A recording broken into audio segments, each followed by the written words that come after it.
আজ আমার জীবনে খুবই স্পেশাল দিন। তো কেন স্পেশাল দিন সেটা একটু পরে বলছি। তো দেখো এখন 5:30 মতো বাজে। আজকের ওয়েদারটা খুব একটা ভালো না, সকাল থেকেই মেঘলা মেঘলা করছে, কিন্তু আজকে সকালটা একটু অন্যরকম। আজ আমার বাচ্চার প্রথম স্কুল।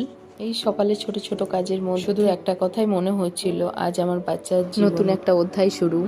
সত্যি সময় কত দ্রুত বদলে যায়। তো যাই হোক, দেখো সকালবেলায় আমি রেডি হয়ে গেছি, একটু মর্নিং ওয়ার্কে যাব। তো দেখো মর্নিং ওয়ার্ক সেরে এসে একটু বাচ্চার জন্য টিফিন বানাচ্ছি। তো টিফিনে একটু সুজি আর একটু ফ্রুটস দিয়ে দেবো। বাচ্চার খাওয়া দাওয়া সব কমপ্লিট, দেখো ওকে রেডি করে দিয়েছি। তো এবার স্কুলে নিয়ে যাব।